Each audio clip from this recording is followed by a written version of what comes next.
What's up guys, and welcome back to another episode of the Realistic Summer Career Mode. This is episode number 29. We start today's stuff with the January transfer window opening. You see that Remy Matthews has indeed now left the club for just over $500,000. 67 rated, 28-year-old goalkeeper, third choice behind Sam and Dean. I'm totally fine with him going to the Sky Blues there. For realism, I'll probably pick up a third choice goalkeeper on a free transfer, just so we can save $500,000 on Remy leaving, the transfer fee we get, and the freebie goalkeeper will probably be on a lower salary as well. So for realism, I'll probably sign a third choice goalkeeper, but Matthews going, that's not really going to affect the team that much. Out of about £1 million in our transfer budget, what are we going to do in January?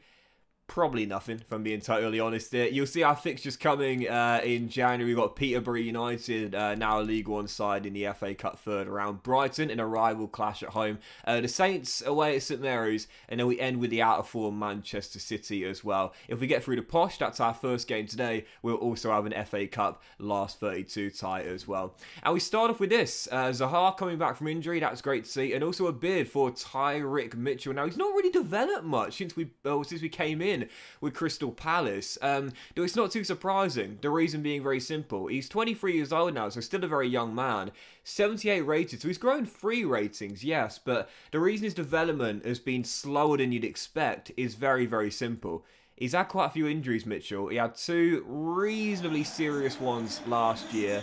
And this year, I think he had a knock earlier on in the season as well. So, yeah, it's not a real surprise. West Ham put a bid in, but we said to David Moyes, nah, Mitchell's staying. Homegrown, out of the academy, and our starting left-back in this team. So, yeah, Mitchell is going to be staying. Still, for the first game of today's episode, the Posh Peterborough United, now a League One side, of course, down the bottom of the table right now in the third tier of English football at Selhurst Park. Definitely fancied our chance heading into the game. And, of course, we are the holders of the competition. We won it last season, so, of course, you know, we want to go far once again.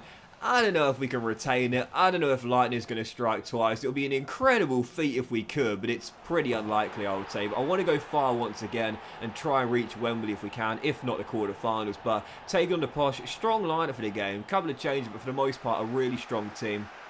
We went 2 goals up very early on. Joe Willock with our first, odds on Edouard with our second. We did see a Brecci Eze go down though, and I subbed him off not before long as well.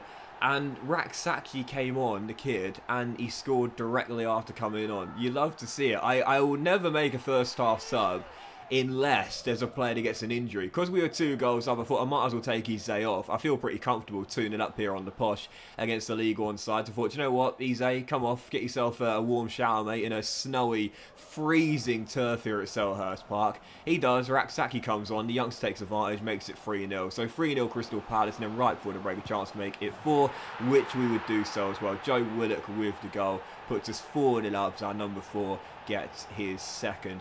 Joe Willock's not been a bad signing this year, you know. Obviously, we brought him in to replace Conor Gallagher. And don't get me wrong, he's not been quite as good as Gallagher was. Gallagher was sensational last year. And I said in the summer, you know, I would have loved to have brought him back. But for realism, it probably wasn't likely. When there were clubs like Real Madrid interested in Conor Gallagher, he's now in the low to mid-80s for overall and still in his early 20s as well. Yeah, I think more than good enough for Chelsea's first team now at this point in the game, and for star teams across Europe as well. I think it'd be quite unrealistic to bring him back. I brought in Joe Willock as a replacement. He's been alright, you know, he's been okay. As a box-to-box, he's now up to 80 overall. He's not been quite as good as Gallagher, but for the money we spent, just over 20 mil, I'd say he's done enough for me. So, yeah, 4 the final score. We are through to the last 32 of the FA Cup, and you would have seen this as well. James McArthur has been approached by Orlando City as we see the draw for the last 32 of the FA Cup. We've got Aston Villa, Steven Gerrard's side at Selhurst Park there, Premier League team in the last 4 of our FA Cup. That's our 4th and final game today. But yeah, James McArthur, wanted by Orlando City, but unfortunately, the transfer talks broke down. Typical, isn't it? Typical. We finally get a realistic suitor for James McArthur. We've had clubs in the summer who just aren't realistic destinations at all. We turn them all down. We get a realistic free transfer offer for McArthur, and he says no.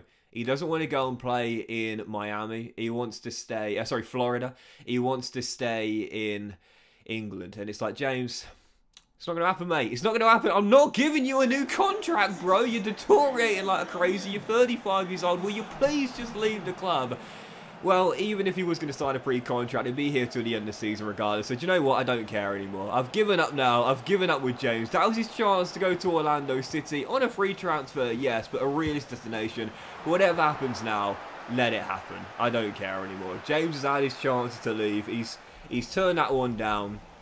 And forget it. I'll keep MacArthur now until the end of the season. There's absolutely no way I'm extending his contract. 35 years old now, 68 overall. Yeah, MacArthur, if he's not going to go in January, he's not going to sign a pre-contract, he'll become a free agent for next season. Anyway, for the second game of today's episode, Brighton and Hove Albion, Graham Potter's side, the Seagulls versus the Eagles, Battle of the Birds here at Selhurst Park, taking them on here in South London. 3 goals in 2 games for this man, Joe Willock, and to be fair to the kid as well, I said a moment ago there, he's been not quite as good as Conor Gallagher, but as a box-to-box, energetic midfielder, I like him, and he can bang him in as well from range. He can strike from distance. Great strike there past Robert Sanchez, the Spaniard, for his 2nd of the season. He'll obviously end up with fewer goals than Conor Gallagher this year in the Premier League, unless he goes on an avalanche towards now and the end of the season, but he's done alright, he's done okay. He's not quite been as good as Gallagher, but he's not been bad whatsoever, so he scores the first goal of the game, makes it 1-0, and in a game where we're closing out the victory, oh man, I surrendered. 2 points at the death. Mac Allister with the leveller. You know, in 2 seasons, he scored 2 stoppage time goals against me. Can you believe that? What is it about Brighton and late goals? Every time we face Brighton, there's a late winner. If you remember the first battle we had at Selhurst Park last season, Odson Edouard scored a late winner. Then in the EFL Cup, they scored a late leveller, forced a shootout, and they won it. That was last season. This season, we scored 2 late goals to turn it around, turn the game on its head and win 2-1. And then in this game here, there's another late goal. Brighton versus Crystal Palace. I swear, bookies suspending odds on goals scored in the last 15 minutes I scored. Because it's crazy, absolutely ridiculous. Mac Allister with a leveller, threw that game away there. I should have played game management. And I've talked about it before, you know, like, obviously, late goals are very common in FIFA, as we know. And I've talked about it before, I have become better at preventing late goals getting scored against me, but they still happen every now and then. And the one thing that really helped me is employing what you call game management tactics, or if you want, time wasting. So, you know, that's the less cool term, if you will. But, you know, that really helps, I think. When you don't look for quick counters, you don't look to force more attacks forward. I understand the game's a goal gluts nowadays, so it makes sense to keep on attacking and keep on for more goals. But really, I threw that away there. I threw that away. I was trying to attack down the left-hand side. I didn't need to do that. There was no need for me to do that whatsoever. There was a minute of normal time to go. If that, all I needed to do was just keep holding the ball. Louis van Gaal, if we've got the ball, they can't hurt us. That's all I needed to do. Keep hold of the ball, run the clock down, put it in the corner, game's over. And I just threw the game away by giving them that one final chance, which they took. And as I'll often say, the AI, they only need the one chance to get a goal. That's exactly what happened there. Threw that one away, frustrating 2 points dropped. And if we are going to be a European team for next season like we are this year, if we are going to sneak into the Champions League and pull off the dream, can't be slipping up in those games, can't be throwing away those points like I did. Very disappointing, only have myself to blame. So 1-1 draw, and following that, our 3rd of 4 games today. Southampton, Wednesday night, midweek clash here on the south coast against St Mary's here, taking on Ralph Hasenhüttl's side. We took the lead early on into the game. Rak-Sakyi, that's his 1st goal of the season in the league, but now 2 in 2 for our youngster, makes it 1-0. But taking on the Saints, I've got to say, this is where you see return on investment and your money getting rewarded, the money you spent getting rewarded. Dean Henderson spent big on Henderson in the summer transfer window. It was £37.5 million on Henderson. Let's say this game definitely showed it was worth the price tag. Massive saves, particularly in the second half here from our number 1. And that's his 6th clean sheet in the Premier League this season. Now, in the Premier League, we're not even 2/3 of the way through the season. He's got 6 clean sheets.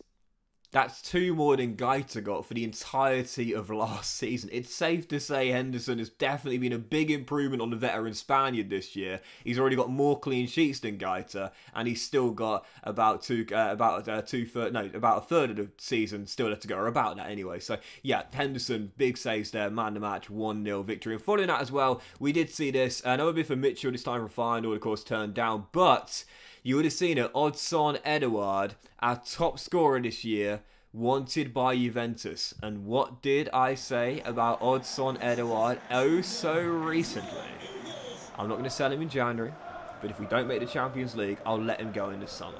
Yep, no doubt about it. I've said to Odsonne, I brought him in for a private meeting. I said, listen, I'm not going to lie to you. Juve have put in a bid. I know you'd love to go to the old lady and represent the Italian giants, but we have a chance to make the Champions League here at Crystal Palace. We're the outsiders, don't get me wrong, but last year we won an FA Cup. We're still in it. This is the 4th round here against Aston Villa. There's still a chance of silverware in the Europa League knockout stage as well, and we're still outsiders, but still contenders for a Champions League spot. Odsonne, we've got 2 chances to get to the Champions League, and there's silverware still available. We can still do that together at Selhurst Park if you stay, but if we don't do it, I'll let you go. So that is it for me with Odsonne Edouard. I'll keep him until the end of the season. But if we can't make the Champions League via winning the Europa League or getting to the top 4, I'll let him go for realism in the summer transfer window. Yep, basically just talked to Odsonne, said you're under contract, mate. You've only been here for 18 months. I'm not going to let you go now. We need you, no doubt about it. But I'll let you go in the summer if we're not in the Champions League and a Champions League team coming. Anyway, 4th and final game. Steven Gerrard's Aston Villa at Selhurst Park. FA Cup 4th round, last 32 as the Holders play host to Gerrard's Clarets. And, well, had a strong lineup out there. I said I wanted to go far in the competition. I don't think Lightning's going to strike twice. I don't think I'll win it back-to-back with this Crystal Palace team. But, oh my God. Oh my God. Joxy boy, you've just been humiliated.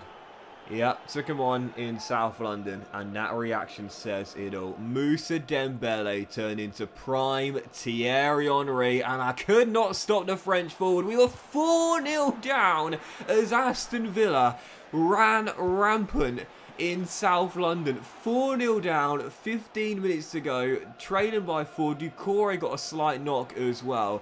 And at this point, of course, the game was done. There was no point we were coming back. I wanted at least, if nothing other, a consolation goal. And as Jada Silva gets around his man and finds Mateta off the bench, he smacks it in top bins to make it 4-1. Unfortunately, that second shot into the goal doesn't count, but it's 4-1.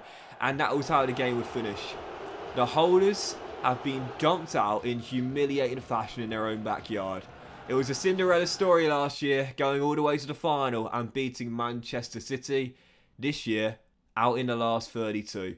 Aston Villa with the win. Dembele absolutely destroyed me with a brace and an assist as well. Final score at Selhurst Park. Crystal Palace 1, Aston Villa 4. I said there was silverware to win this year. Well, one of the 2 realistic trophies to win is now gone. Our FA Cup will not be getting retained this year. But that will end today's episode of the Realistic Summer Career, guys. Big fan of you for watching. Really hope you have enjoyed it. If you have, then please do drop a like. Much love to you all. Have a fantastic day. And I will see you for the next episode of the Realistic Summer Career Mode featuring Transfer Deadline Day very soon.